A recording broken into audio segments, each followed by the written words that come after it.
Bismillahirrahmanirrahim. Assalamualaikum warahmatullahi wabarakatuh. Selamat kembali kepada semua peserta-peserta webinar kita pada hari ini. Alhamdulillah, di pagi tadi hinggalah ke jam 12 lebih tadi kita dah pun mendengarkan 5 panel kita yang berkongsi pelbagai tajuk-tajuk menarik yang memberi input kepada kita berkaitan dengan potensi, berkaitan dengan polisi, berkaitan dengan garis-garis panduan dan juga pendaftaran dan sebagainya. Pada petang ini kita ada 4 lagi speaker yang akan beraksi untuk bersama-sama menyampaikan dalam webinar kita potensi industri gaharu bagi tahun 2021, dan ini berulang kalinya kita adakan webinar ini bertepatan juga dengan kita punya norma baru sekarang ini.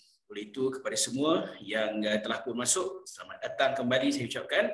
Yang memang daripada tadi tak ke mana-mana, memang tak tutup.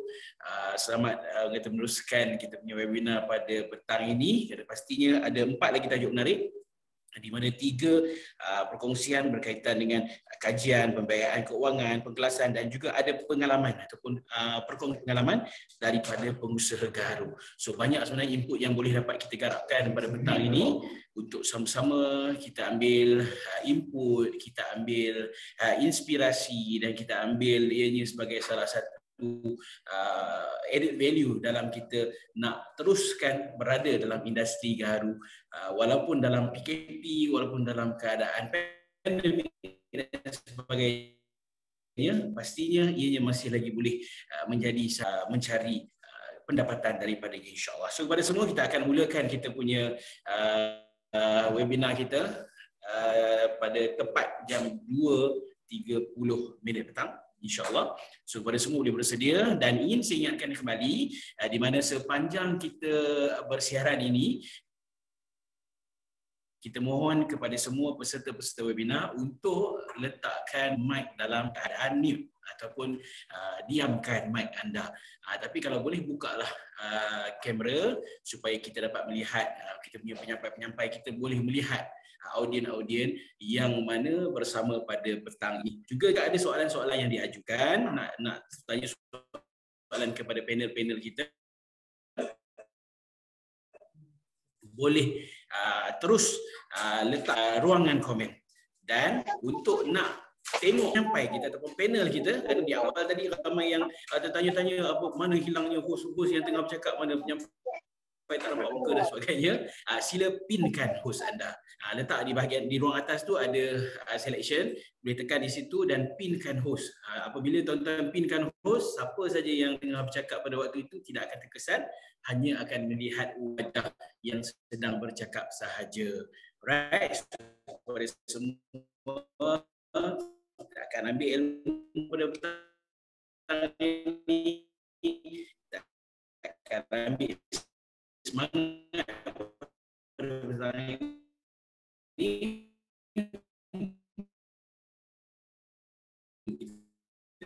inokulasi gaharu dan pembentangan inokulasi. Beliau merupakan Encik Muhammad Zawaksyari Mustafa, iaitu daripada bahagian pembangunan industri MTIP. Oleh itu, tanpa melengahkan masa, jom sama-sama. Bismillahirrahmanirrahim. Assalamualaikum warahmatullahi wabarakatuh. Terima kasih kepada semua yang hadir pada petang ni. Saya juga pada sesi webinar pada kali ini. Terima kasih kerana memberikan kepercayaan kepada MTIP untuk kita teruskan kita punya siri seminar. So sebelum-sebelum ni kita anjurkan program siri seminar ni secara bersemuka lah. So ini adalah kata cabaran baru. InsyaAllah dari masa ke masa pihak kami di MTIP akan cuba memperbaikinya. So pada hari ini saya akan membentangkan kajian innovation pokok karas yang kita jalankan sebelum ni di Empangganjus pada tahun 2016 yang lepas. So kajian tersebut telah tamat dan juga ramai yang menantikan data kajian ni. Sepatutnya saya nak berkongsi data ni pada bulan Disember yang lepas, tapi disebabkan kita punya kekangan dari segi penganjuran program, kita terpaksa batalkan program seminar gaharu kebangsaan dan kita gantikan pada kali inilah. Jadi saya akan gunakan medium ni untuk menyampaikan kepada tuan-tuan semua berkenaan dengan kajian yang telah dijalankan oleh MTIP. So seterusnya, okey, ini adalah kajian inokulasi pokok karas yang saya jalankan di Kembangan Jus yang TLB. So yang pertama kita tengoklah apa yang dimaksudkan atau definisi sebenar untuk inoculation. Banyak definition yang telah digunakan. So kalau kita tengok inoculation itself bermaksud kita meletakkan sesuatu bahan ke dalam pokok karas itu sendirilah. So dalam kes ini kita letakkan dalam pokok karas bagi kita galakkan penghasilan garam. So inoculation yang kita jalankan ni adalah bagi menggalakkan penghasilan garam. Naturally antara 15 hingga 20% saja penghasilan garam yang boleh dihasilkan secara sebelum jadi. Maknanya kalau you all tak nak inoculation, you nak biarkan pokok tu mungkin 15-20% saja kemampuan dia untuk menghasilkan garam. Jadi macam mana you nak tingkatkan penghasilan garam adalah berdasarkan ataupun berasaskan pada konsep inokulasi lah. So teknik inokulasi ni sebelum ni dipatenkan di Kemboja berdasarkan kajian ni oleh Profesor Dr. Robert Blanchard. So dekat Malaysia ni kita ada macam-macam teknik. Jadi tak ada mengatakan teknik dia saja betul, teknik orang ni yang tak betul dan sebagainya. Dan itu yang telah menyebabkan TIB cuba mencari kaedah yang terbaik bagi merangsang penghasilan garam. Okay. So pada tahun 2015-2016 lepas, TIB dengan kerjasama UPenn dan juga syarikat Malacca Sistem Berhad, kita jalankan inoculation. Dan kemudian kita comparekan 6 syarikat terlibat. So ada 6 syarikat terlibat, which is Bio Benua Teknologi Sistem Berhad, kita ada Sunsen Agawut Sistem Berhad, kita ada Red Claw Aqua and Herb Sistem Berhad, kita ada IGB Nuklear Garu Biotech Sistem Berhad, kita ada Etlingra Sistem Berhad, dan yang terakhir kita ada Senbau Garu Tech Sistem Berhad. So objektif dia kita nak dokumentkan teknik dan bahan inokulasi. So sekarang ni ramai yang claim dia ada inoculation dia ada dia punya bahan dia, tapi tak ada orang yang boleh come out dengan berapa dia punya hasil di akhirnya. Jadi projek ni kita nak dokumentedkan apa teknik yang ada, berapa kos yang terlibat, dan akhir ni kita nak tengok berapa pulangan yang boleh diberi kepada satu pokok. So perbandingan teknik yang kita buat ni adalah untuk melihat inokulasi yang paling berkesan. So dalam kes kajian ni tak dikata orang ni menang, orang tu menang, orang ni kalah dan sebagainya, tapi kita nak tengok apa yang boleh dibantu. Maknanya berdasarkan pemerhatian saya daripada kajian ni, semua inokulasi menghasilkan garam, cuma banyak atau sedikit. Jadi benda tu yang boleh diperbaiki oleh pihak syarikat yang terlibat supaya boleh optimumkan penghasilan garam. Kalau tidak, penghasilan garam tak banyak. Jadi kita nak optimumkan, maknanya dalam sebatang pokok tu kalau boleh semaksimum yang mungkin.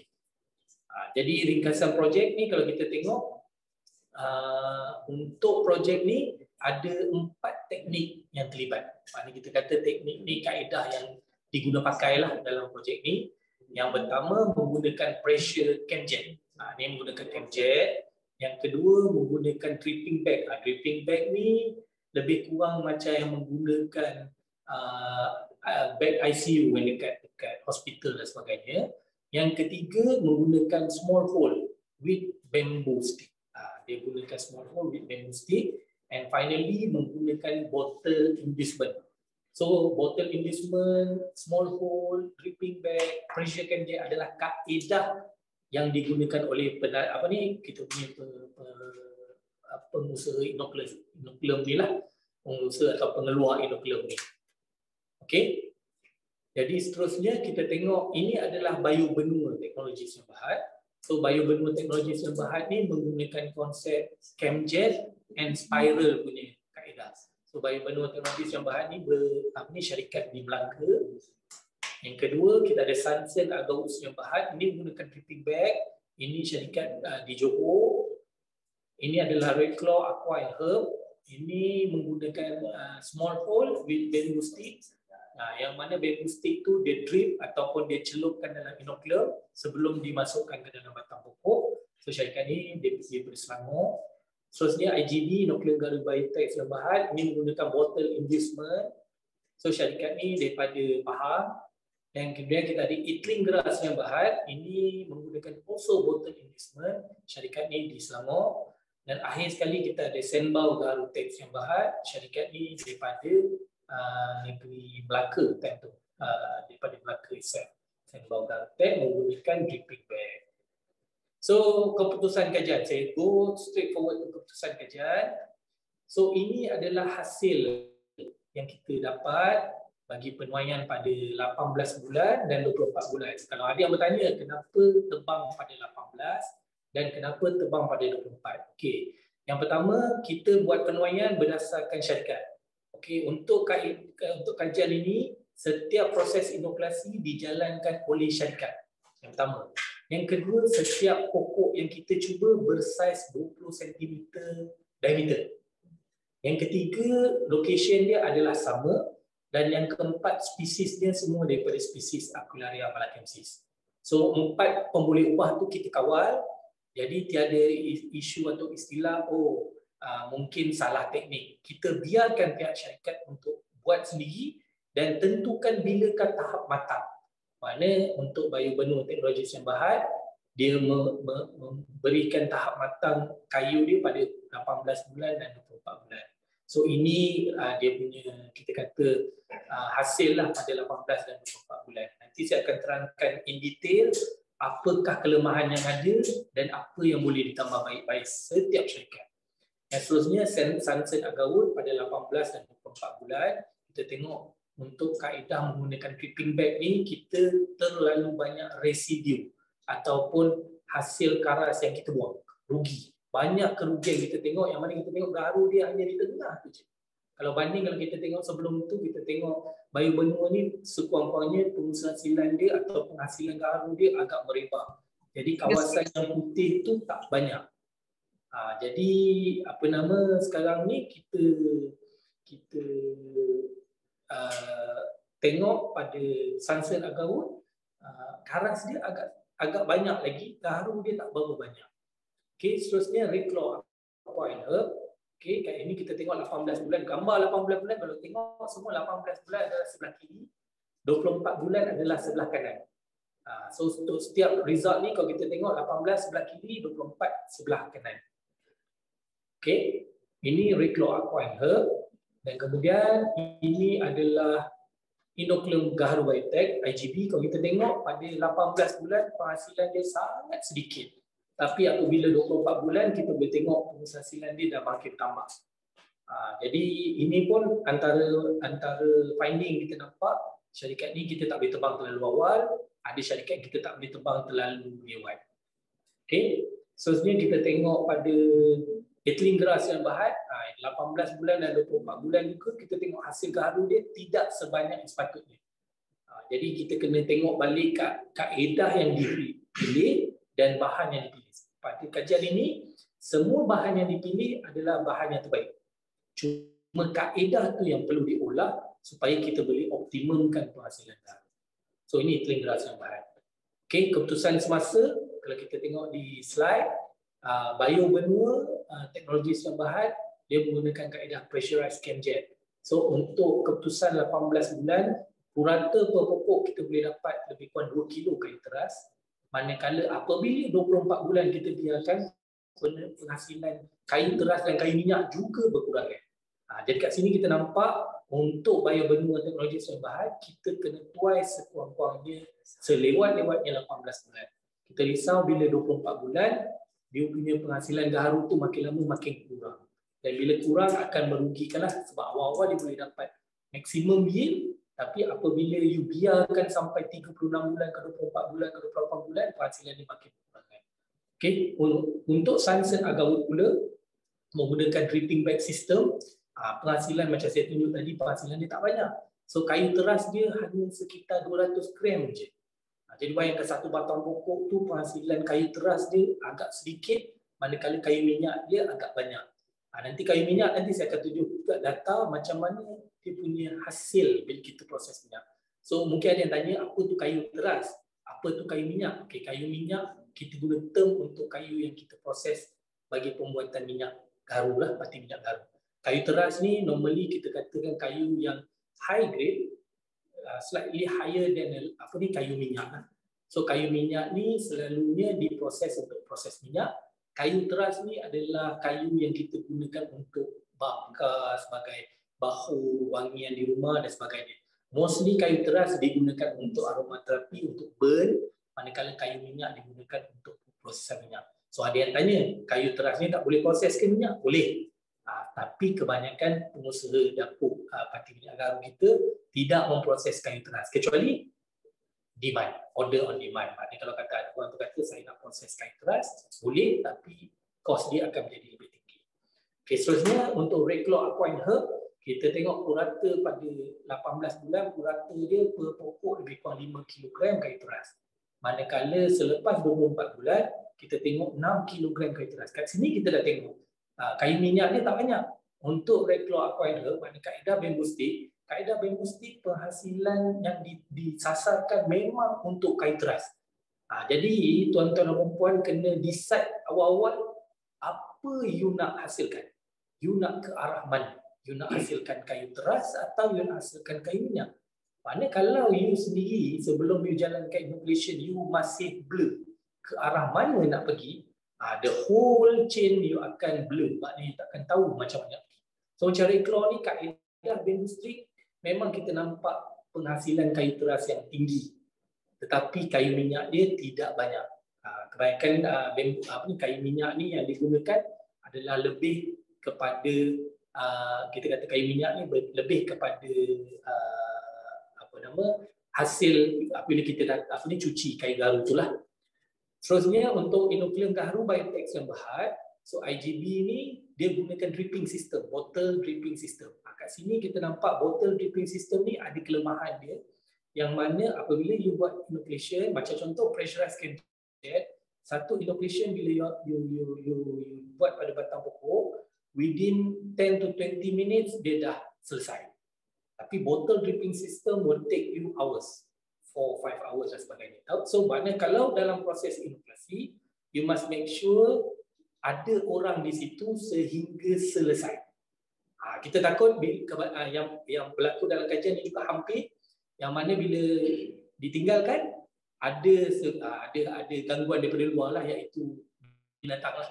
Haiwan akan cabut, specifically kita kata monyet lah. Monyet akan cabut dan minum air tu, inokulum tu. Mungkin sedap. Most of them declare as organic.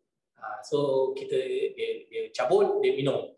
Jadi sepatutnya you masuk katalah 100 ml, you dah hilang berapa puluh ml sebab dicabut. Jadi bila you gunakan konsep bottle dripping system yang mengambil masa, you must make sure you berada di tempat situ sehingga selesai.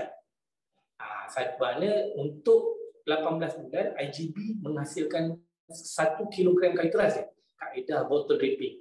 Apabila 24 bulan kita tengok penghasilan kayu teras dia meningkat, tetapi hanya lebih kepada kayu teras, kayu minyak kita kata. Awal-awal kayu minyak dia lebih kurang 8 kg, dan kemudian selepas 24 bulan kita tengok kayu minyak dia meningkat. Jadi IGB ni penghasilan dia dua-dua, tapi penuaian dia adalah terbaik pada 24 bulan. Ethylene grass dan biopula purata per pokok kita dapat konsep yang sama, bottle dripping, bahan yang berbeza. Purata per pokok dia lebih kurang 500 gram saja. Tapi apabila dia mencapai 24 bulan, penghasilan garu dia tinggal 200 gram je kayu teras. Jadi kat sini kita nampak ethylene grass tidak boleh selewat itu. Mungkin perlu lebih awal lagi daripada itu. Mungkin dalam tempoh setahun kena tuai, jika tidak dia akan kurang dan sebagainya. Dan akhir sekali syarikat Selbau Gaharu Tech, syarikat ini menggunakan dripping system macam syarikat Sanson, tetapi projek ataupun syarikat ni tidak berjaya langsung. Kita kata tidak berjaya langsung sebab semua pokok yang terlibat semua mati. Jadi biar kami di peringkat MTIB yang rugi, pokok mati, jangan tuan-tuan di luar. Jadi kalau nak buat pemilihan inokulum antara 5 syarikat ni boleh dipertimbangkan. Syarikat yang ke-6 ni Selbau Gaharu Tech, you kena tengok balik sebab kaedah dia okey menggunakan dripping system, tetapi dia menggunakan bahan yang mungkin ada efek terlalu kuat pada pokok karas, and in the end pokok tersebut mati. Okay. So untuk grading pun kita dah buat, nanti saya akan tunjuk gambar. Untuk bio berdua, kalau kita tengok kayu pada 18 bulan, penghasilan kayu paling tinggi dia adalah kayu minyak dan kayu AB tebal. Maknanya kayu grade AB dan dalam keadaan tebal lah. Okay, nanti saya tunjuk gambar macam mana AB tebal tu. Okay, untuk Sunsun Agawood, penghasilan kayu yang paling banyak pada 18 bulan adalah daripada grade minyak, kayu minyak. Macam saya kata tadi, kaedah dia banyak menghasilkan kayu minyak. Manakala Red Claw, penghasilan paling tinggi dia adalah kayu AB tebal. Okay, dan kemudian inokulen gaharu high-tech IGB, penghasilan kayu minyak dia paling banyak, 70% daripada kayu 18 bulan. Dan akhir sekali Itlengra juga penghasilan kayu minyak lebih banyak. So kat sini kita dah tengok kaedah menggunakan bottle inducement kebanyakannya menghasilkan kayu bergrade minyak ataupun kayu bergrade kayu minyak. Manakala kalau kita menggunakan bamboo stick dan juga direct inducement boleh menghasilkan kayu teras dan juga combination dengan kayu minyak. Manakala untuk 24 bulan yang macam saya cakap tadi, kalau tengok biobenua pada 18 bulan, penghasilan dia banyak kayu-kayu yang bergrade teras, kayu teras. Manakala apabila 24 bulan kita tengok dia punya kayu teras dah hampir sedikit. Dia dah pergi ke kayu minyak dan mungkin you biarkan lagi 28 bulan ke 32 bulan, 36 bulan, berkemungkinan pokok tersebut boleh pulih. Ingat tuan-tuan dan puan yang ada di luar sana, proses inoculation ni bukan proses confirm dapat gaharu. Proses inoculation ni kita nak induce formation. Bila kita induce atau kita galakkan penghasilan gaharu, sampai satu tahap pokok ni boleh recover. So how you want to atasi masalah recovery adalah menuai dia pada waktu yang sesuai. Macam mana nak pastikan waktu yang sesuai? Yang pertama, perlunya pemantauan. Jadi banyak isu yang kita dengar sebelum ni, yang jenis, okey saya dah injek lepas 2 tahun. Adakah hasil? Saya kata ada buat pemantauan tak? Saya tak tahulah, saya injek, saya biar je. Okey, itulah kelemahan yang ada. Jadi pada tuan-tuan yang ada hari ini, tuan-tuan puan yang hadir pada hari ini, you must make sure you punya pemantauan tu perlu. Jangan biar je pokok, saya dah injek dah. Bila? 3 tahun lepas lah arwah bapak saya buat, tak tengok. Kita risau. Kalau dia ada, okey. Kita boleh tuai. Kalau dia tak ada, itu masalah besar lah. Yang sebenarnya kita tengok Sunsun. Sunsun, penghasilan kayu dia macam saya kata, 18 bulan tak berapa merangsakan. Pada 24 bulan kita tengok kayu grade teras dia dah mula terhasil. Okay, manakala Red Claw masih konsisten, masih menghasilkan kayu teras yang berkualiti. IGB macam saya kata tadi, dia punya kayu minyak, dia punya waktu yang terbaik untuk tuai adalah 24 bulan. Yang mana kita tengok kayu minyak dia dah mungkin kurang. Dia dah pergi kayu C nipis dan juga C tebal. Dan akhir sekali Itlengra macam saya cakap, penuaian dia mesti within less than 18 months. Kalau ia lebih 18 bulan, 24 bulan pun, kayu minyak dia yang banyak daripada kayu teras. So ada yang tanya macam mana grade pattern. Okay, normally grading pattern ni, grading ni belum di-finalizekan lagi. Ini lebih pada kajian saya yang kemudian kita akan cuba standardkan grading ni untuk digunakan pakai di mesin. Jadi untuk penggradan pattern ni kita panggil grading yang seolah-olah kayu daripada wild. Maknanya bila kita gradingkan kayu ni, orang tak tahu pun kayu ni daripada ladang atau daripada wild. So kita name as pattern grading. Ingat kat sini ini tak finalize nama. Nanti kita ada jawatan kuasa yang kita tubuhkan, mungkin akan finalizekan nama. Tapi kita kata common name sekarang kita gunakan pattern grading ataupun bergrade pattern. Maksudnya grade tersebut adalah hasil daripada inoculation yang boleh menunjukkan hasil seperti wild lah. Seterusnya penggradan nipis, ini yang kita katakan kayu nipis, maknanya dia jadi dalam bentuk nipis-nipis. So yang seterusnya penggradan tebal, kalau tengok nipis ni tadi sangat nipis, maknanya dia seolah-olah telah dicuci bersih. Dan kemudian penggradan tebal ni kadang-kadang dia masih lagi ada residu ataupun karas yang masih reput ataupun masih ada kat dalam pokok yang dalam setiap kepingan yang tak habis lagi bersih. Okey, ini gambaran teras gaharu. Okey, kalau tadi yang tanya kan macam mana gambaran setiap syarikat. Okey, biobenua inilah bentuk kayu yang terhasil, dia lebih lebih kepada kayu grade tebal dan juga grade nipis, antara grade AB sehingga BC. Ini kalau orang tanya ini fix ke harga dia, lebih kurang katakan kali 4 lebih kurang dalam 680 ke 700 ringgit Malaysia. Ini adalah harga wholesale. Maksud wholesale ni maknanya kita cuba bawa ke pasaran antarabangsa, kita tengok acceptable price untuk wholesale. Kalau ada syarikat mengatakan saya boleh jual lebih daripada itu adalah bonus. So minimum untuk kayu macam ni dengan bau dan juga bentuk kayu dan juga grade yang boleh diterima secara purata boleh diniagakan pada harga lebih kurang $170. Manakala Sunsun Agawood lebih kurang $150. Kalau kata kenapa yang 170 ni lebih mahal, buat kenapa Bayu Benua boleh dijual lebih mahal, kenapa Sunsun tak boleh jual lebih mahal? Sebab Sunsun ni penghasilan garu dia tidak cantik dan terlalu nipis. Kita dah cuba cuci senipis yang mungkin, akhir sekali kayu tersebut mungkin terlalu nipis. Dan last sekali kita dapat jual dia lebih kurang $150 per kilo. Untuk red claw, dia boleh mencapai sehingga $200 per kilo sebab penghasilan kayu dia seakan-akan kayu wild. So secara fizikal ni secara webinar ni saya tak dapat nak tunjuk kayu dia. Nanti kalau ada rezeki kita akan buat program bersemuka lepas ni. Saya akan bawa setiap sampel kayu-kayu syarikat ni, boleh tengok kenapa dia ni boleh jual sampai $200. Sebab kalau setakat gambar you tengok lebih kurang. Tapi sebenarnya kayu red claw ni dia punya penghasilan kayu dia seakan-akan kayu wild.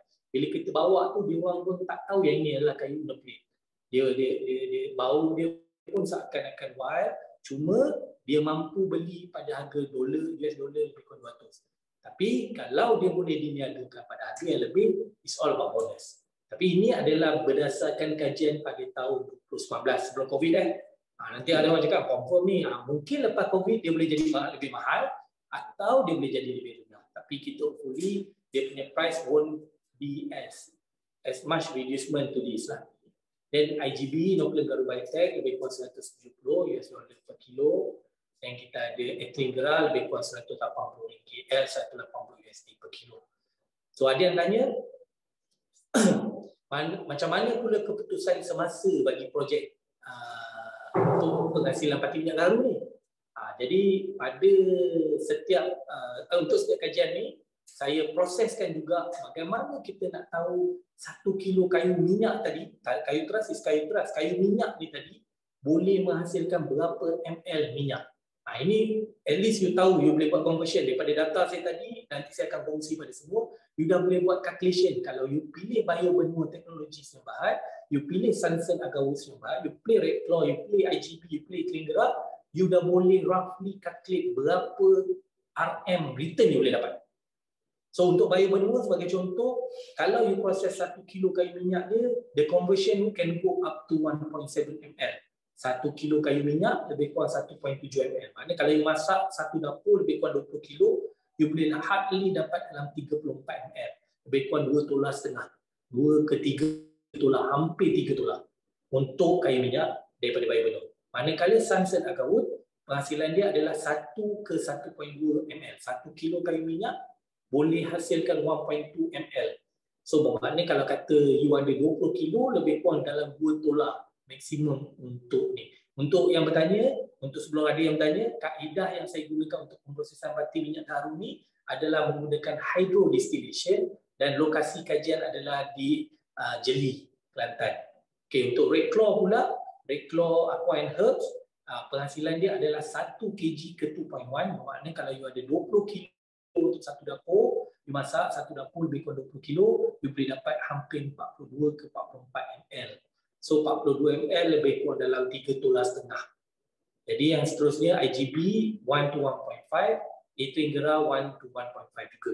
So kalau orang kata berapakah harga yang dapat dianggarkan, harga jualan lah, kita telah pergi pada wholesale market. Kalau ada yang kata tadi tanya harga minyak garu boleh jual sampai RM1,000 per tolar. Sekarang ni dapat jual $360 per tolar. Kena bezakan wholesale market atau retail market. Retail market it can goes up to 1,000 to 1,500 ringgit per tolar. Retail maksudnya jualan runcit lah. You buka kedai ke, you jual runcit kat kawan ke, dekat saudara ke, dekat online ke, it can go up to 1,500. Tetapi if you talk about wholesale, jika tuan-tuan dan puan bercerita atau bercakap pada pasaran, kita kata wholesale, you tak boleh nak terus tangkap muat, oh ni harga saya boleh jual 1,500 juga. Tapi kalau ada pembeli wholesale yang tawarkan harga lebih tinggi daripada $100 per dolar, itu tak ada masalah. Macam saya cakap, ini adalah benchmark atau benchmark kajian NTRB. Maknanya kalau you kata you punya pembeli boleh beli dengan harga $300 per dolar, tapi kos 1,200, that is your bonus. Tapi you tak boleh simpulkan, okey ini adalah standard price, you boleh jual RM1,500, setiap orang akan dijual RM1,500. Tak. Tapi kalau you mampu untuk penetrate market RM1,500 dan boleh bantu rakan-rakan yang lain, it's a good move lah. Okay, that's all.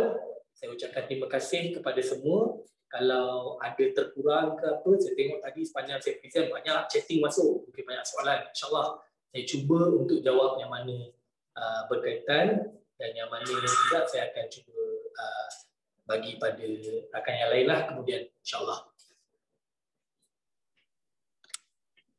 Baik, Alhamdulillah, terima kasih diucapkan kepada Encik Muhammad Zaman Syari Mustafa di atas perkongsian yang telah pun dikongsikan sebentar tadi, dan pastinya pelbagai input-input menarik yang dikongsikan, dan boleh dikatakan saya tengok di ruangan komen ni memang sangat banyak soalan yang diajukan. So kita akan pick beberapa soalan untuk sama-sama kita dapat penjelasan daripada panel kita pada petang ini. So mungkin kita boleh terus kepada soalan yang pertama yang saya pick di sini.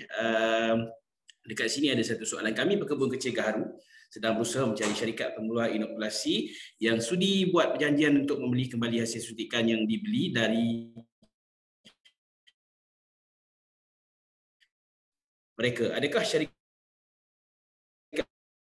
pengeluar inokulasi yang ada hubungan dengan MTIB cakap dengan penanam gaharu?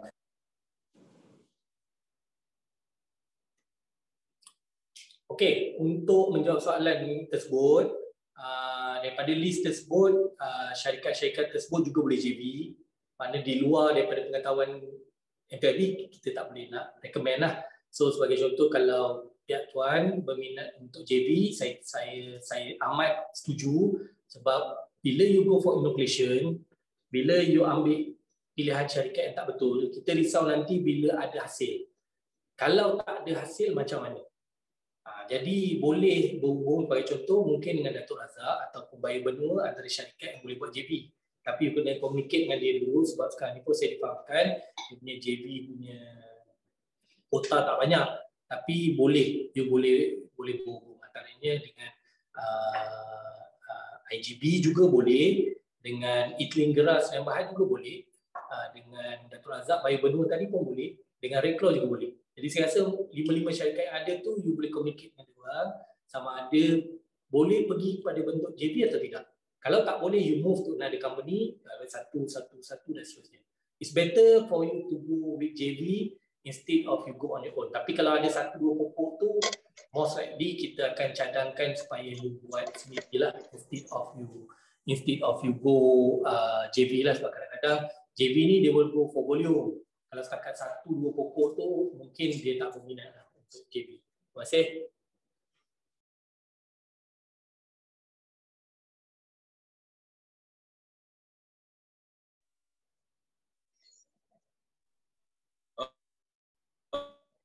Okey, Alhamdulillah, terima kasih kepada panel kita. Kita nak pilih sekarang ni sebab banyak sangat yang bertanya. So kita akan pick random. So kita minta maaf lah ya kepada yang tak sempat kita baca. Okey, alright. Yang seterusnya kita nak bertanya kepada kita punya panel daripada Encik Suhaimi. Dengan cara apa kita boleh tahu pokok gaharu yang sudah disuntik ini sudah berkesan ataupun tidak? Silakan. Alright, okey. Okey, untuk jawab soalan daripada Encik Suhaimi, macam ni kita nak tahu pokok yang kita dah inject tu dah ada resin ke tak? Yang pertama kita tengok dekat mana ruang yang kita dah buat inoculation. So kita tengok dekat mana ruangan yang ada inoculation tersebut. Contohnya dia ada buat inoculation di satu point. Terbuka sedikit di point tersebut untuk kita tengok adakah gaharu telah terbentuk. Dan kemudian kita pantau ruang yang ada tu sehinggalah tahap yang sepatutnya dan kemudian kita kena tebang. The best way memang kaedah tebang. Tetapi untuk kita tengok dia ada ke tidak, memang di ruangan yang kita inject tersebut. Maknanya kalau kita inject menggunakan camjet spiral, kita buat 2 atau 3 bukaan dan kemudian kita pantau di masing-masing. So saya pick up lagi soalan lah, tak apa. Saya pick up ni, banyak soalan ni. Saya tengok daripada atas balik. Tadi ada terskip. Alright, yang pertama untuk mendapatkan 1 tolar minyak gaharu berapa kilo? Saya rasa saya dah jawab tadi, boleh refer balik presentation saya. Jika saya suntik inokulan dengan kuantiti 500 ml, berapakah anggaran gaharu yang terhasil? Sama ada kayu teras atau kayu minyak dan satu pokok. Okey, macam saya cakap tadi, semua data kajian saya dah tunjuk dan setiap syarikat tu ada dia punya precisely data. Berapa satu pokok tu dia guna berapa ml, dia guna berapa kilo dan sebagainya, berapa liter dan sebagainya. So data tu saya tak masuk dalam sini. Coming soon saya akan publish in paper lah. Ada publication paper dan saya akan kongsi kepada semua kita dah ada group untuk webinar dan saya akan kongsikan data tersebut. Terusnya berkenaan dengan apakah parameter pemboleh ubah yang diambil kira suatu uji kaji pemangkin gaharu atau bahan nuklear. Okey, parameter pemboleh ubah yang kita tengok MTIB atau saya sendiri tengok, yang pertama adalah waktu inokulasi. Waktu inokulasi itu penting. Maknanya kalau you inokulasi time musim panas, you must make sure pengairan ataupun air ataupun kita katakan pokok tersebut mendapat sumber air yang elok. Yang kedua, bila kita inokulate, pemboleh ubah yang mungkin mempengaruhi adalah lokasi. Dekat mana you inokulate? Mungkin kawasan tersebut you inject kawasan yang ada masalah dapat air dan sebagainya, dia relate pada yang the first one. So pemboleh ubah ni yang mungkin akan memberi kesan yang berbeza daripada tempat ke tempat. Lepas tu boleh tanya tak speaker bagaimana gaharu terbentuk, saya dah bagi tahu tadi. Okey, untuk in detail macam mana gaharu terbentuk, InsyaAllah MTI, sekarang kajian saya dah selesai. Sekarang kita ada satu lagi kajian yang mana kita cuba saya pihak MTI dan pihak FRIM akan buat kajian yang kita kata advice punya kajian. Kita nak tengok apabila kita inokulate pokok tersebut, macam mana dia bergerak dalam satu batang dan macam mana gaharu tersebut terhasil. Kajian saya lebih kepada kita nak tengok satu pokok tu macam mana dia terhasil gaharu, berapa kilo, kat mana nak jual, apa grade. Itu kajian saya. Kajian yang akan datang yang kita buat adalah lebih kepada macam mana dia bergerak dalam batang pokok tu dan macam mana rangsangan pokok untuk hasilkan gaharu. So kajian tersebut dah bermula dan kita pun dah pick a few company untuk buat the next punya round of research lah. Ini kajian yang saya buat dengan Encik Majid daripada FRIM dan benda ni akan tamat lebih kurang dalam bulan 7 tahun ni lah insyaAllah.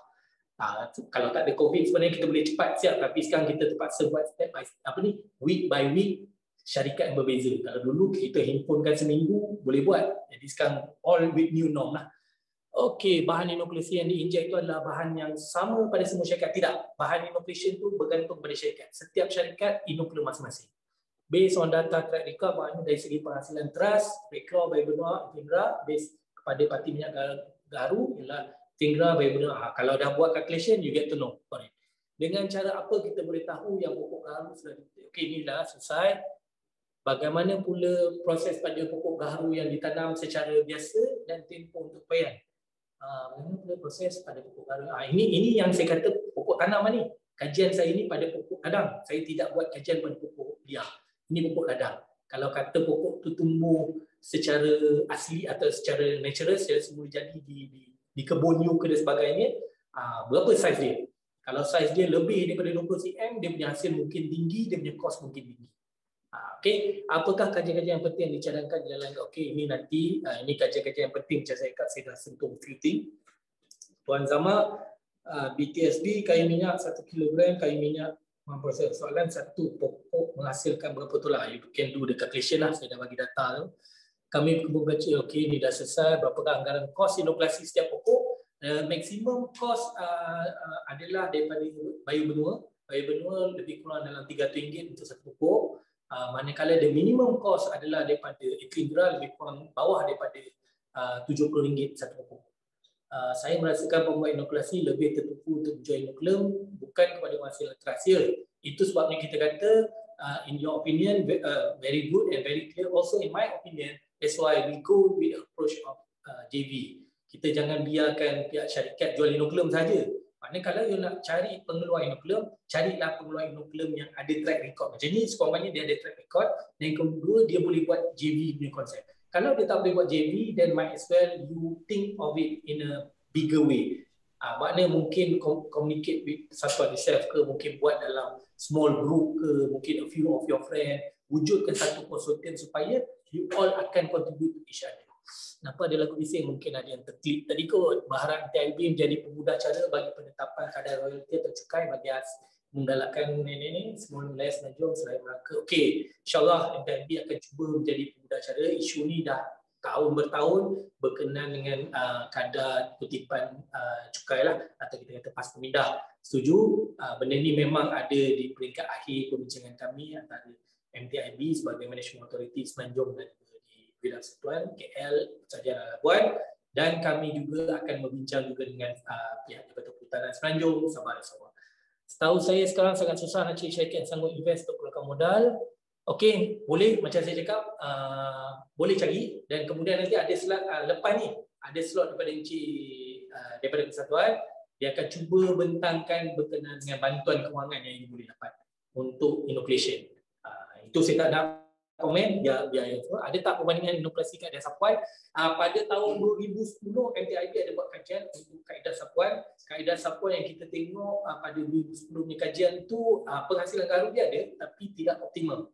Jadi syarikat-syarikat ni sebelum ni ada juga buat kaedah sapuan, namun dia punya penghasilan dia yang tidak konsisten dan penghasilan dia yang agak kritikal yang menyebabkan ada pokok yang mati. Jadi kebanyakan mereka dah berubah, dia orang tak nak buat kaedah sapuan. So berapa lama pokok saya dah kata tadi bergantung pada syarikat, berapa lama tempoh saya boleh check. Macam saya tadi, you kena pantau from month to month. MTIB rancang untuk mencadangkan kepada kerajaan agar industri garu jadi tanaman komoditi. Okey, ini memang dah bertahun saya bawa perkara ini. Nanti pihak persatuan akan cuba terangkan kenapa susah sangat kita nak jadikan industri garu ni as komoditi. 1.5 ml untuk 1 kg. If tanpa inokulasi mungkin tak dapat langsung lah. If tanpa inoculation, mungkin kajian macam saya kata, kajian kita pada inoculation. Kalau tak ada inoculation, might as well pokok you as it is lah. Minta share maklumkan yang Tuan Syamah ni dan nombor phone Tuan harap sudi. Okey, nanti saya balas lagi. InsyaAllah adakah kajian untuk bahan inokulasi baik. Macam saya cakap tadi, 5 syarikat menghasilkan bahan menghasilkan gaharu yang terbaik. Bentuk gaharu yang terhasil, tempoh masa yang terhasil, yang boleh ditentukan oleh. Maknanya saya tak boleh jadi bias. Nanti macam dulu saya pernah cakap, pilihlah syarikat A. Jadi isu. Kenapa pilih syarikat A? Kenapa tak bagi syarikat B? Okey, daripada 5 ni, you boleh decide. Kalau orang kata ada tak syarikat lain? Sebagai contoh, ada pengeluar di Melaka ni, dia dah buat inoculation. Cik kenal tak? Kalau yang tiada dalam data, saya minta maaf, saya tak boleh komen. Kalau yang dalam data, insyaAllah saya boleh komen. Bagaimana jika saya buat suntikan secara individu, membeli dan buat inokulasi, adakah dengan cara ini buatkan saya kena berikhtiar menjadi pembeli sendiri? Yep, itulah tugas sebenarnya dalam industri. Sebenarnya kalau you jual inokulum, you must make sure you punya inokulum menghasilkan garu tersebut boleh jual ke tidak. Macam saya cakap tadi, kelima produk ni boleh dijual di pasaran. Tapi kalau you sebagai pengeluar inokulum yang baru, soalan yang saya akan tanya, you dah jual ke tidak? Kalau dah jual di mana? Tapi untuk kajian ni dah ada. Kalau kata syarikat ni tangkap, ada ke bentuk kayu yang daripada syarikat Equindra? Ya, kita ada. Tapi macam saya kat ni, webinar, saya tak boleh nak tunjuk fizikal. InsyaAllah kalau kita ditemukan, saya akan tunjuk macam mana minyak dia, macam mana bau minyak dia, macam mana kayu dan sebagainya. Sekarang banyak pokok hybrid, pokok garu ada hybrid juga ke? Okey, cerita pasal hybrid saya tak berani komplain lah. Sebab ramai sangat kita kata ideologi lah. Ramai yang kata, oh saya boleh buat ada syarikat ni menanam spesies gaharu daripada 46 hybrid. Itu saya tak berani komen sebab proses hybridkan pokok ni pun ambil masa berbelas tahun. Jadi bayangkan you nak hybridkan berpuluh-puluh jenis. Jadi benda tu kita tengoklah semua tu marketing. Setakat ni spesies gaharu yang ada di Malaysia ni adalah daripada spesies Malakensis yang ditanam kita kata dari segi peradangan paling banyak ditanam adalah Malakensis, kedua adalah Krasna dan ketiga Sinensis. Jadi kalau orang kata ramai je orang tanam Sinensis, tak daftar lagi tu. Kalau dah daftar, definitely dalam data kami ada. Tapi dalam data kami, hanya 3 ni sahaja yang menjadi penyumbang utama untuk ladang. Okay, with that, saya say thank you so much pada semua. Rasa dah sempat teknik siapa lebih tunggu pada pasal yang resol. Okay, ini saya tak nak komen. Syarikat juara resources, saya tahu JDD juara resources tu. Okay, saya tak nak komen. Itu nanti saya komen kemudian dekat bahagian chatting. Saya sebab nanti kan saya ambil waktu orang lain, nanti orang lain buat apa, nanti buat apa kita nak balik. Ini pun dah 45 minit waktu saya. Saya ucapkan terima kasih sekali lagi kepada pihak moderator, pihak hostia dan juga pada semua yang ada di luar sana. Saya ucapkan terima kasih. Kalau ada kelemahan daripada saya, kita jumpa di platform yang akan datang. Dengan itu saya sudahi dengan wabillahi taufiq wal hidayah. Wassalamualaikum warahmatullahi wabarakatuh dan selamat datang. Waalaikumsalam warahmatullahi wabarakatuh. Alhamdulillah, terima kasih ucapkan kepada Encik Muhammad Zaman Syari Mustafa di atas perkongsian. Tak payah saya tolong baca soalan, dia baca semua. Terus dan alhamdulillah dapat menjawab ke semua soalan yang diajukan berkaitan dengan dalam segmen kita yang ke-6 ini. So diharapkan semua yang bertanya soalan telah pun terjawab soalan-soalannya dan pastinya juga kejap lagi seperti mana dikongsikan oleh panel kita, kejap lagi ada soalan-soalan yang beliau akan jawab di komen, dia akan jawab di komen dan juga nombor telefon yang ingin dimiliki itu kejap lagi beliau akan coretkan di ruangan komen juga. So kepada semua yang bersama, terus kita semangat terus kita keep on momentum insya-Allah pada tuan-tuan dan puan-puan yang mana menonton di ketika ini. Terus kita bersama dalam webinar potensi industri gaharu di mana hari ini pada tarikh 24 Februari 2021 kita bersama dalam julung kalinya webinar di mana kita bersama dengan penggiat-penggiat ataupun mereka-mereka yang berada dalam industri gaharu untuk kita terus menerus kita keep on momentum, kita keep on menghasilkan yang terbaik dalam industri gaharu. Baik, kita nak terus bersama dengan ahli panel kita yang seterusnya di mana beliau ini merupakan pengerusi gaharu. So kita nak dengarkan apa yang bakal dikongsikan kerana beliau akan berkongsi dan akan mengupas berkaitan dengan pembiayaan keuangan dalam industri gaharu. Oleh itu, tanpa melengahkan masa, kita ingin bersama dengan Encik Arfan Ramli iaitu pengerusi gaharu untuk bersama dengan kita pada petang ini. Dipersilakan.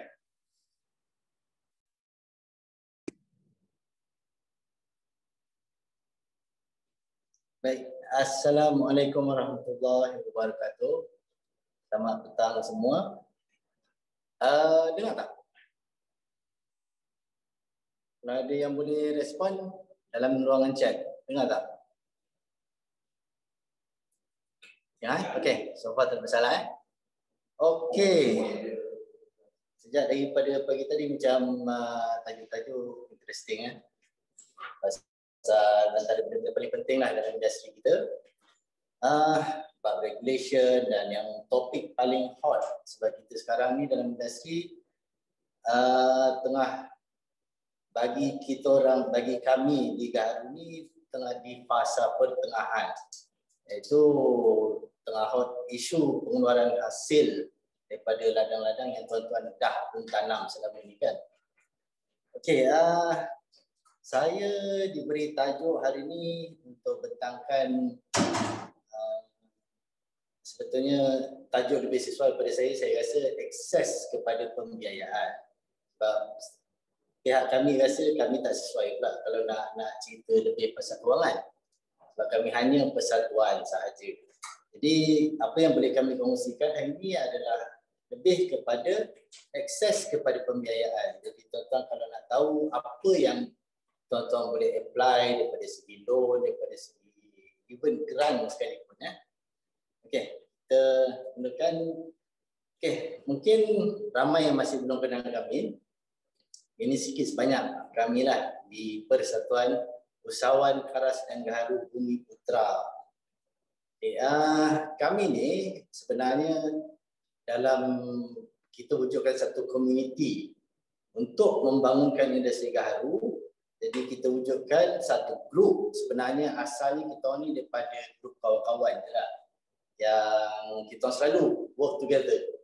Meaning bukan sekadar semata-mata daripada latar belakang gaharu sahaja, tapi apa juga bidang yang terlibat dalam urusan kita, daripada pengeluaran hasil sampailah ke peringkat kita boleh ekspor hasil ladang kita tu.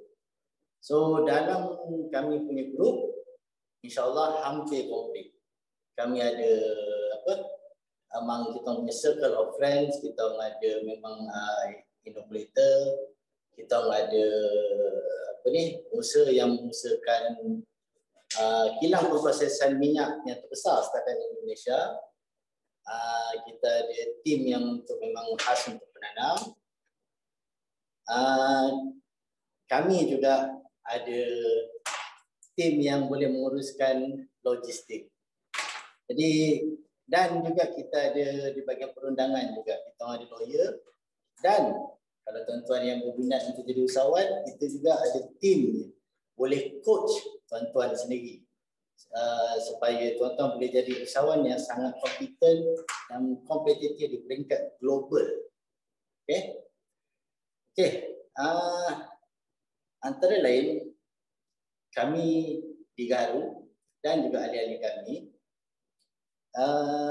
kami memang share satu wawasan.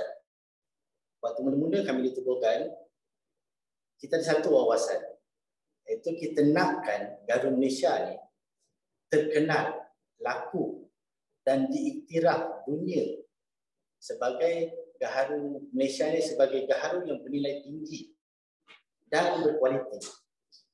Kenapa wawasan kami macam ni? Sebab kalau tuan-tuan betul-betul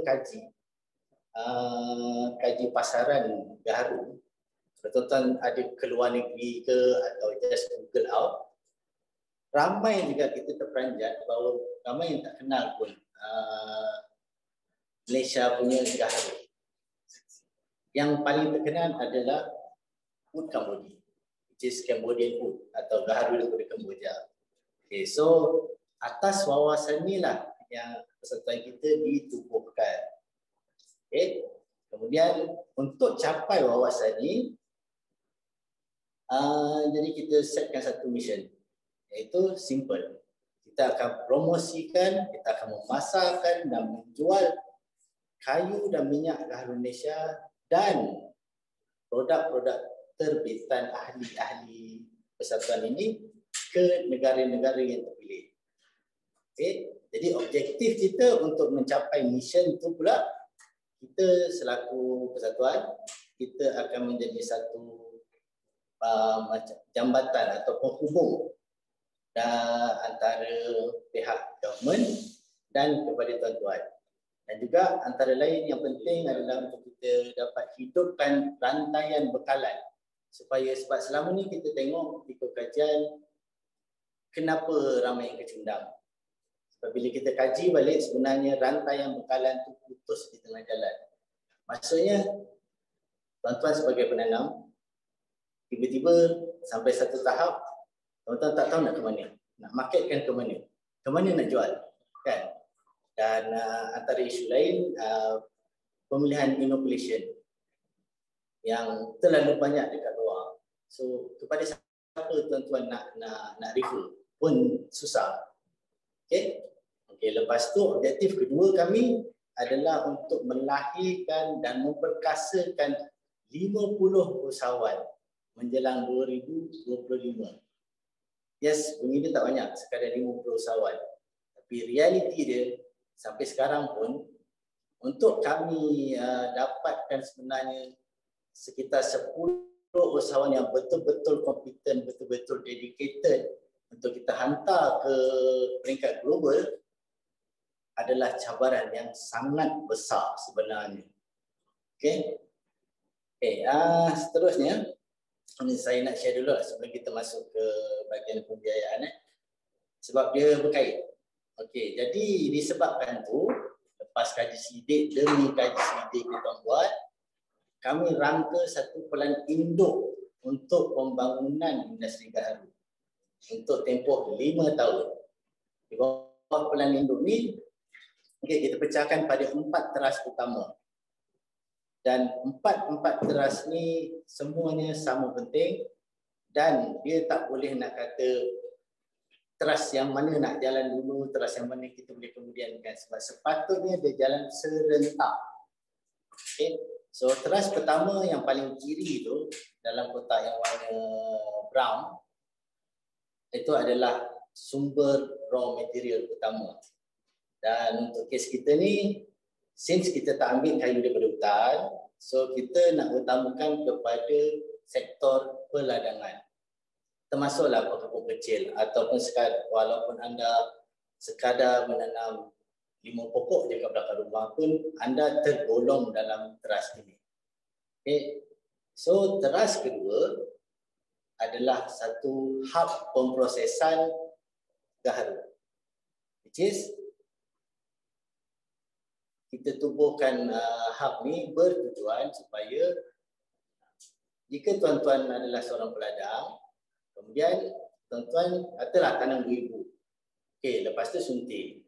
Okey, lepas suntik tuan-tuan sendiri mungkin ada hadapi masalah untuk nak mempersiapkan kayu itu sendiri untuk ready for sale. Misalnya istilah bahasa pasar dia, kat mana kita nak cuci kayu, kat mana kita nak, apa dia panggil istilah tu, bahasa pasar biasa kita panggil cuci kayu lah. Okay, penyediaan kayu, bahasa yang lebih tu. Okay, ataupun jika tuan-tuan untuk daripada hasil ladang tu nak hasilkan minyak pun di teras kedua. Okay. Kemudian teras ketiga adalah pembangunan usahawan. Kenapa teras ni diwujudkan? Sebab kalau kita kaji sektor-sektor lain, antara teras utama yang menggerakkan satu-satu ekonomi itu adalah usahawan. Jadi tanpa usahawan ekonomi tak akan berkembang. Okey. Kemudian barulah teras yang keempat iaitu pasaran. Pasaran ni terbuka sama ada lokal ataupun global. Tapi dalam kes kita lebih target kepada global market. Okey. Seterusnya, di dalam persatuan kami memang mementingkan ada 5 elemen utama untuk mempersiapkan anda, terutamanya ahli-ahli kami, sama ada anda nak jadi usahawan ataupun tidak, tapi kita memang akan galakkan anda supaya untuk jadi usahawan. Ya, antara elemen-elemen yang penting sebab daripada peringkat permulaan sekali kita akan cuba share dengan anda untuk pembangunan ideal. Maksudnya daripada lepas tuan-tuan tanam mungkin tuan-tuan hilang punca, tak tahu nak ke mana nak pergi. Okay, so kita akan sit down, kita akan sama-sama kita bincang apa idea you nak buat dengan hasil ladang you. Sama ada you nak jual hasil kayu macam tu juga, atau you nak proses jadikan minyak ke, atau you nak jual kayu style chip, atau you nak buat produk terbitan untuk keluarkan certain produk. Okay. Kemudian yang kedua, elemen kedua, pemerkasaan usahawan. Benda ni sebab bila kita tengok antara kelemahan usahawan di dalam bidang gaharu ni, kita perasan ada kelemahan sikit sebanyaklah di sana sini lah. Jadi kita ambil inisiatif supaya setiap usahawan keluaran persatuan kita akan make sure supaya mereka ni ada ilmu dari segi perakaunan, ada ilmu daripada segi kita mempersiapkan diorang dari segi business management, business marketing, accounting and so on. Okay. Barulah bila usahawan tu kita sudah ready untuk benda-benda asas tu, barulah kita akan salurkan kepada akses pembiayaan dan akses bantuan teknikal yang diperlukan. Barulah seterusnya barulah boleh kita bagi pula channel out kepada pasaran. Ini pasaran ni open lah, sama ada mungkin global ataupun pasaran tempatan. Okey. Okey. Ini sebenarnya antara program yang kami dah sedang berjalan. Kami ada satu program di bawah Tekun Nasional. Ini adalah pinjaman mudah khasnya kepada peladang-peladang, dan terutamanya kami bagi keutamaan kepada ahli yang berskala kecil. Ladang berskala kecil maksudnya sekitar 2,000 pokok ke bawah. Okay. Pinjaman mudah ni untuk cover segala kos inokulasi, kos penebangan, kos penyediaan kayu, dan boleh juga digunakan untuk cover kos logistik tuan-tuan nanti. Jumlah yang setakat ni yang kita bincangkan dengan Tekun Nasional, mereka bersetuju untuk beri pinjaman mudah, untuk beri bantuan pembiayaan kepada peladang-peladang ini secara berkelompok bernilai RM10,000 setiap peserta. Okey, saya faham sebab sebelum pada ni waktu kita edarkan borang Tekun sebelum ni, bukan borang Tekun lah, tapi borang tunjuk minat kepada program ni, ramai juga yang komplain pada kami sebab nilai dia rendah, 10,000 saja. Dia ada sebab kenapa kami pun bersetuju sekadar 10,000. Sebab bila kita tengok balik senario semasa, kita sendiri pun tak berani nak bagi lebih. Sebab kan, okey, katakanlah you buat loan sampai 100,000 untuk suntik. Okey, ni loan, maknanya you kena bayar balik. And then suddenly, bila kita orang tanya balik you, ke mana you nak jual selepas tu? Dan ramai tak boleh nak jawab. Jadi, kita ambil kira faktor-faktor keupayaan membayar semula. Okay, jadi, buat masa ni, kita masih setuju dengan nilai RM10,000. Dan cadangan kami supaya anda membuat suntikan itu secara berperingkat. Artinya, contohlah, kalau 10,000 tu mungkin sekadar boleh cover 1,000 pokok. Okey, tak apa. Pada saya, ambil je dulu. Buat 1,000 pokok tu dulu. Lepas tu keluarkan hasil, jual. Okey, apa keuntungan daripada situ, tuan-tuan ambil lah dulu. So, kos lebihan daripada keuntungan tu, tuan roll balik untuk suntik balik yang selebih apa yang ada balance 1,000 pokok tu balik. Jadi ada continuous income kepada tuan-tuan. Sama juga dengan Agrobank. Agrobank tadi ada juga yang bertanya berapa interest rate. Okey. Buat masa sekarang belum ada decision yang betul-betul tepat, tapi sekitar 4 ke 7%. Okey, untuk 5 tahun. Dan Agrobank kalau ikutkan bawah skim mikro dia boleh bagi sehingga 50,000 bergantung pada kelayakan pemohon. Okey, tapi kelebihan kalau program ni sebabnya kita buat secara berkelompok. Bila secara berkelompok, biasanya kadar kelulusan tu lebih mudah dan lebih tinggi lah. Okay? Dan tuan-tuan hilanglah juga hasil nak turun naik di bank lah, pergi tanya semua tu kan. Just hantar pada kita orang je, kita orang yang submitkan secara berkelompok. Okay? Ini untuk khas untuk hasil ladang. Tapi insyaAllah ini baru peringkat permulaan saja.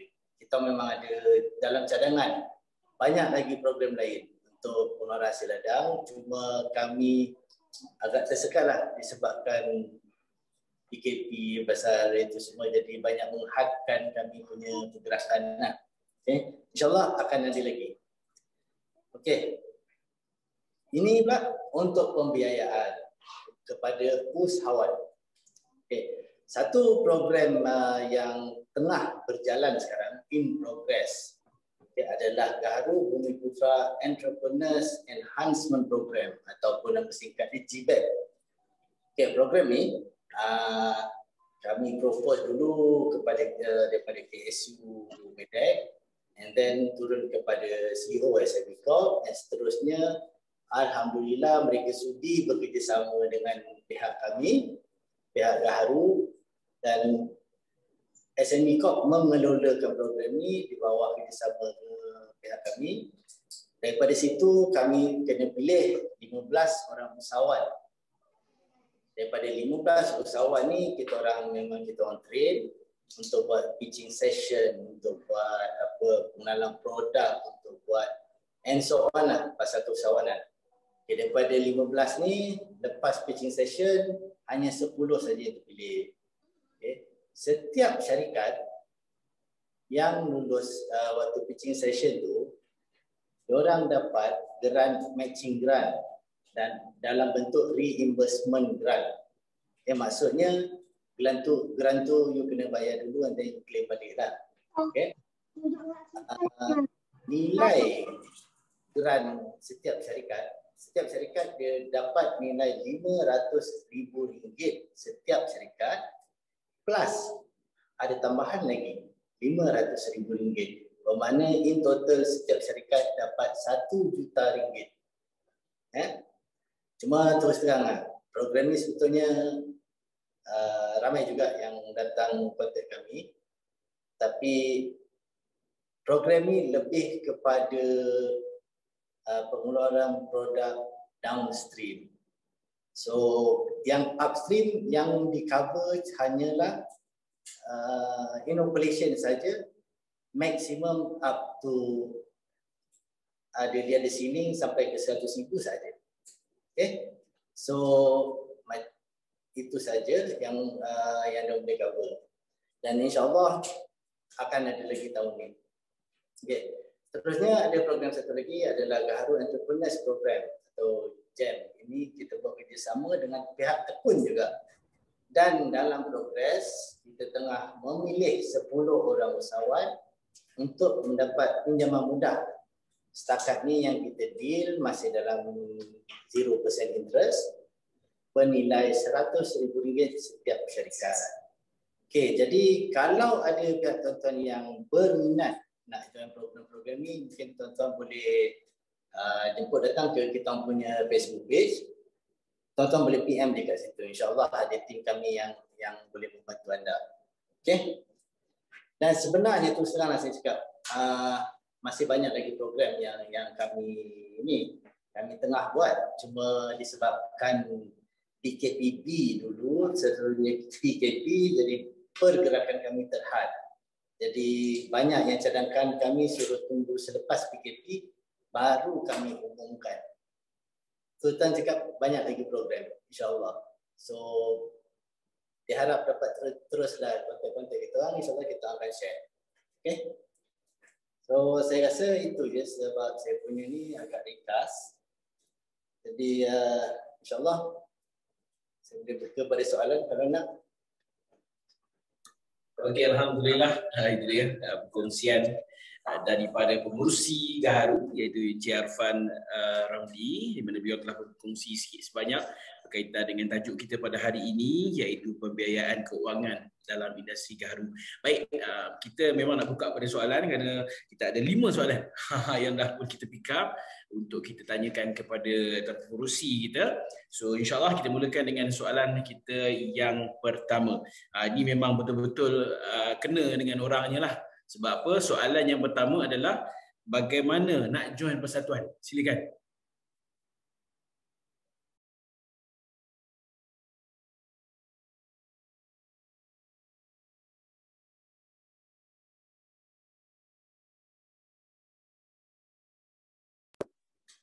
Nombor satu, boleh kontak layari kita punya Facebook dan just PM je. Tim kita nanti akan bagi borang, just simply isi borang. Lepas tu buat pembayaran ahli dan tunggu jawapan daripada kami. Itu saja, semudah itu je. Okey, itu dia, itu soalan yang pertama. So kita nak terus kepada soalan yang kedua. Dia tanya kat kita, gaharu dan juga pengharum ni entiti sama ke beza? Silakan. Banyak kali kami kena tertanya soalan tu. Sebetulnya berbeza. Sebab memang pengharum adalah satu persatuan yang dah lama lah. Ikutkan dah lebih 10 tahun tak silap saya. Gaharu ni beza dia sebab kami ni kebanyakannya muda. Dan kami konsep yang kami bawa tu adalah lain. Kami lebih utamakan keusahawanan dan lebih fokus kepada untuk nak bangunkan industri. So saya tak tahu yang ni itu kita punya ni lah, dari segi wawasan pun mungkin kami berbeza. Itu je lah yang boleh saya cakap. Okey, baik. Tapi betul nampak video ni kita nampak masih muda. Okey, so alhamdulillah kita terus kepada soalan yang ketiga. Sebagai pemimpin persatuan, fungsi persatuan, pernah tuan sendiri berhubung dengan agensi kerajaan bagi memohon bantuan ataupun pinjaman pembiayaan untuk industri hiliran berkaitan dengan gaharu? Silakan tuan. Okey, terima kasih soalan tu. Apa tadi, pernahkah jumpa agensi kerajaan? Okey, insyaAllah sebelum ni sebenarnya banyak kali lah.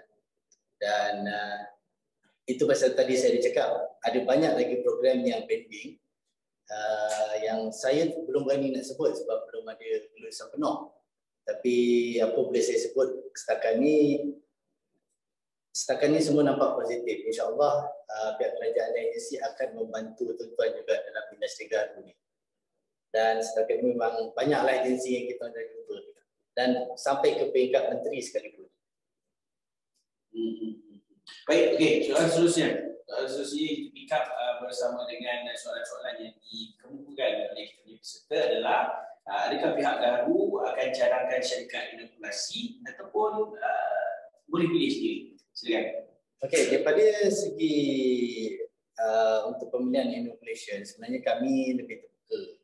Kami tak ada menghadkan pemilihan inoculation khusus kepada siapa-siapa lah. Cuma kalau tuan-tuan ada hadapi masalah tak tahu siapa yang nak dipilih, itu boleh kami cadangkan sahaja. But bukan perkara wajib yang tuan-tuan kena ikut apa pemilihan kami, itu tidak.